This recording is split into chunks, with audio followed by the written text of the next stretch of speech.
But there's another event that we're indebted to Bill Solis, I think, for highlighting for us some years ago, and I think he's done us a service because it was an overlooked psalm, I think.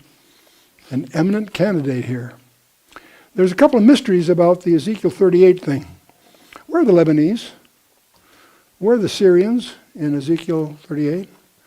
Where is Iraq, the Jordanians, the Egyptians, Saudi Arabians? Saudi Arabia's on the sidelines. They're not participants, strangely. And then the Palestinians, where are they? You see, it's interesting. They are the immediate neighbors.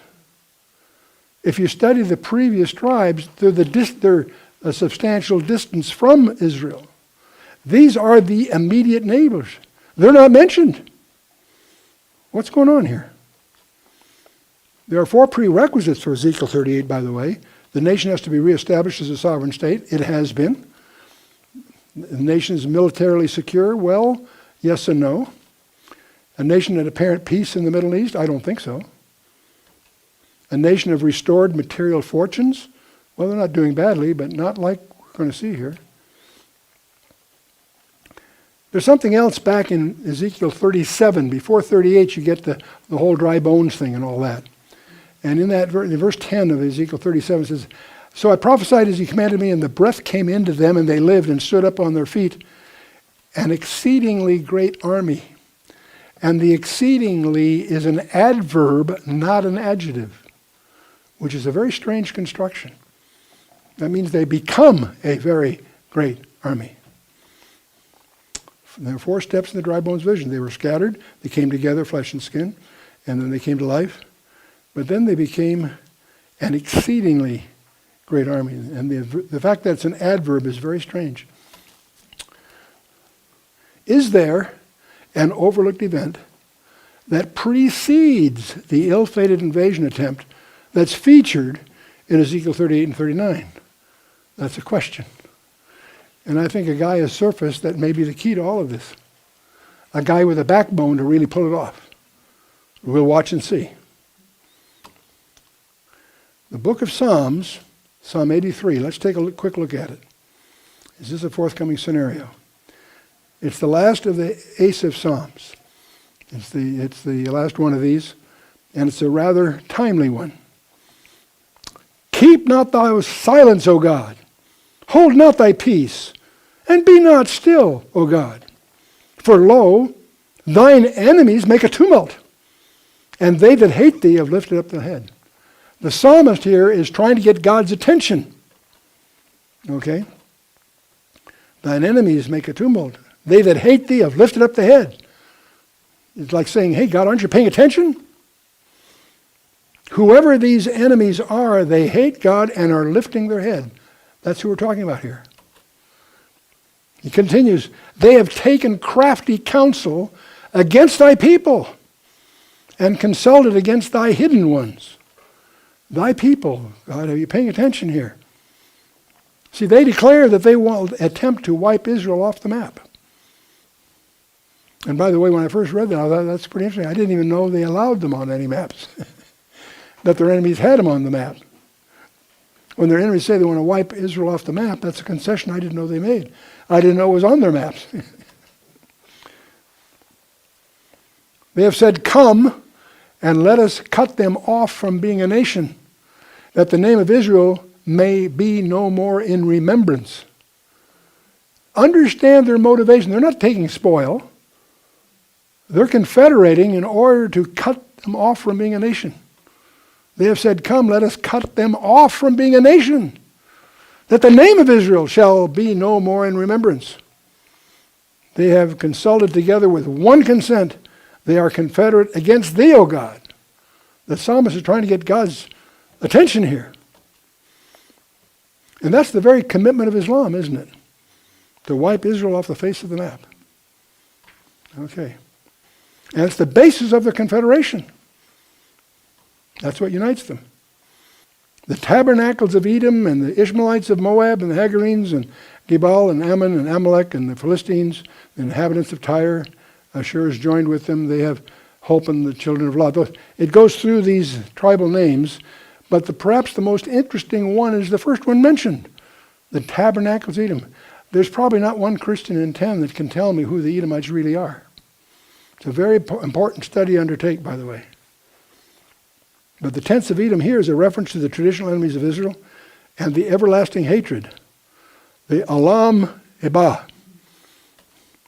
The everlasting hatred. That started in the womb before they were born. Jacob and Esau, remember?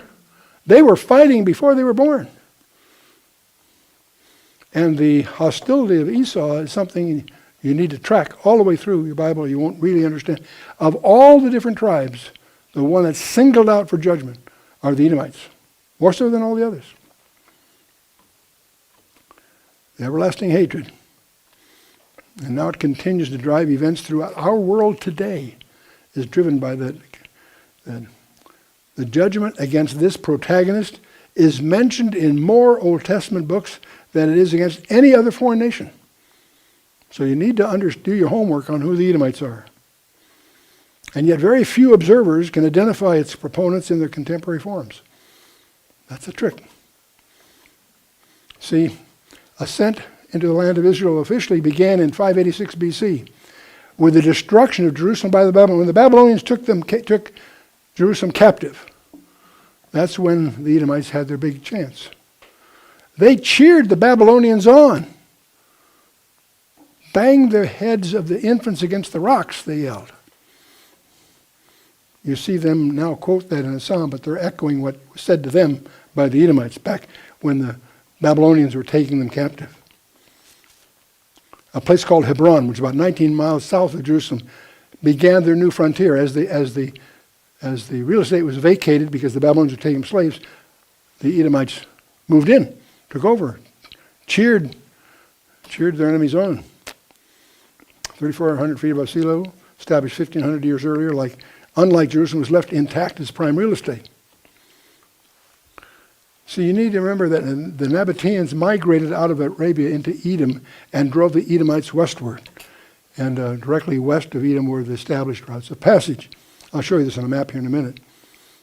See, land was historically more prosperous and resourceful than the land of Edom. So unfertile deserts and jagged mountains. And so the land bore a family association, Esau with Jacob. The land vacated since the Jews were being exported in activity. So Edom on your maps shows southeast of the Dead Sea.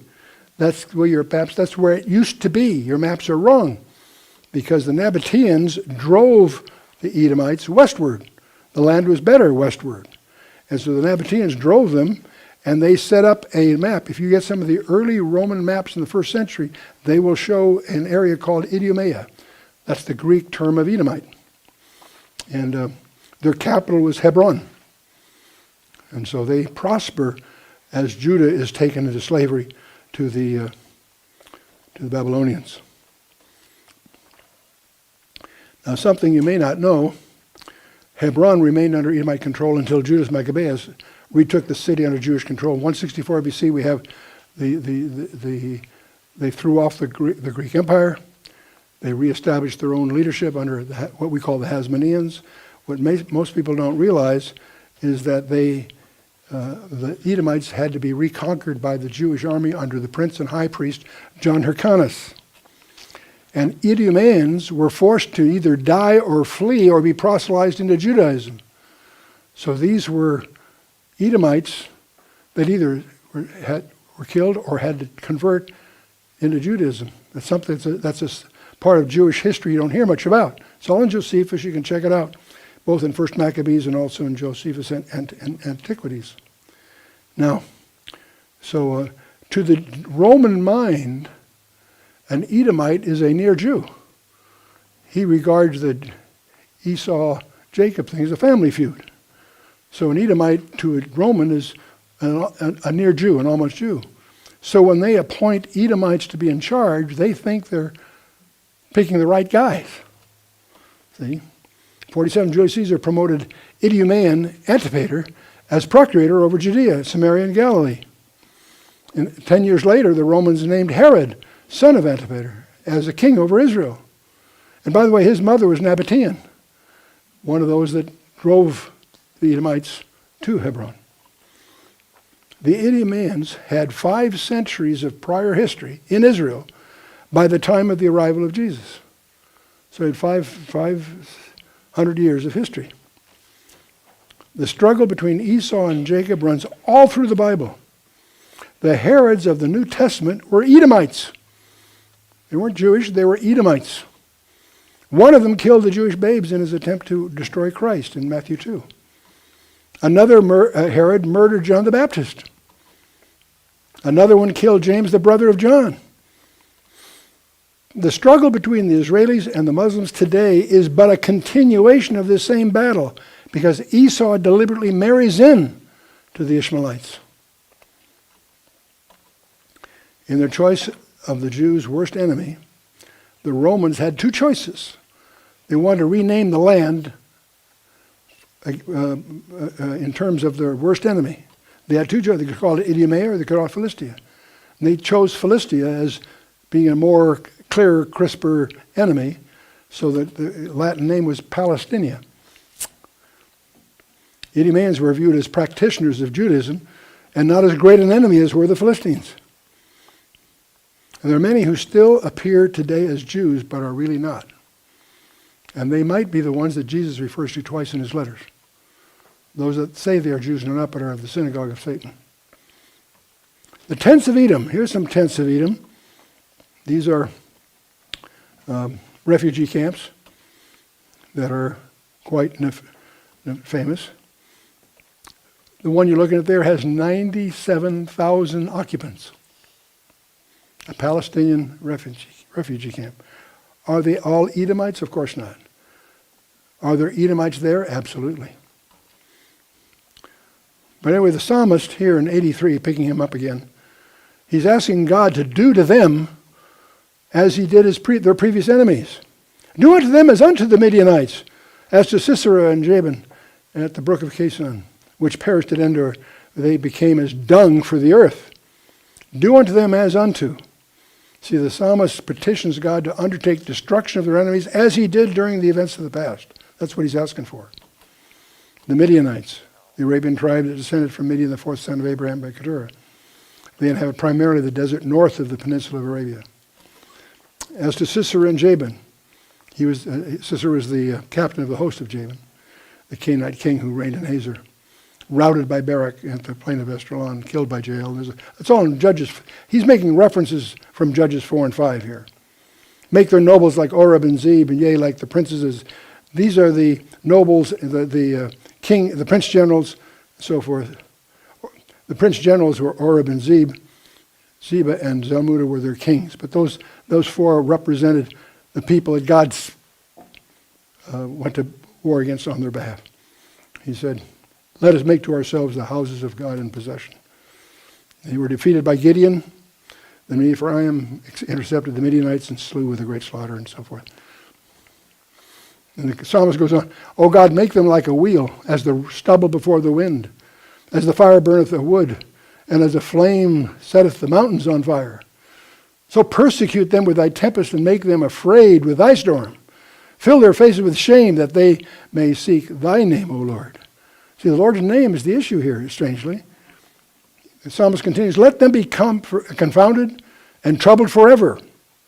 Yea, let them be put to shame and perish, that men may know that thou, whose name alone is Jehovah, art the most high over all the earth. The psalmist is asking God to establish his name over these losers. That whose name alone is Jehovah. That's in contrast to Al-Ilah, or Allah, the moon god. Apparently, the only way the world is going to know that God is God is for him to move in judgment. That's what the psalmist is presuming here. Well, we also discover when Jesus comes back, I won't get into the details here, but you should have perspective. In Ezekiel 25 through 32, it lists 7 nations. Edom's right in the middle of these, and it's the worst of the bunch, by the way. But they are all Islamic. Why are there 7? For completeness, I guess. Interesting. At the present time, Israel is surrounded by immediate neighbors committed to wiping them off the map. That describes us today, doesn't it? Pick up any paper any day. And by the way, it's misleading to represent them as Arabs. That's just a vestige of a totally ignorant, uninformed press corps. They're not Arabs, they're Muslims. There are a number of the Muslims that are offended by being called Arabs. The Persians, for example, and others. It would appear that there's a prerequisite victory for Israel that will set the stage for a subsequent ill-fated attempt of the outer ring nations to seek spoil. I think the success of Israel in Psalm 83 may set the stage for them being an attractive target for Ezekiel 38. That's my perception here. What are the order of events? I think Israel's regathered in land. We've just seen that happen. Ancient cities have been rebuilt and inhabited. They meet Muslim and Arab resistance, of course. Israel establishes an army for defense. Adjacent Muslim nations confederate. That's what we're seeing happen here. The confederacy committed to the destruction of Israel is what we're talking about. A war starts between the confederacy and Israel. The title is regained, my people. God again speaks them as my people Israel. That's a non-trivial label that God would be using of them. Israel decisively defeats the confederacy. That's the big thing, and there's plenty of verses for you to check that out. Israel then becomes an exceedingly great army. It's an adverb. It becomes vastly more powerful than it is today. Israel takes prisoners of war, we find. Jeremiah 48 and elsewhere. The whole region is reshaped. They reshape it. None of this, West Bank nonsense. Israel expands its borders. High time. Israel then dwells securely in the land. That fits the case that Ezekiel 38 seems to be describing.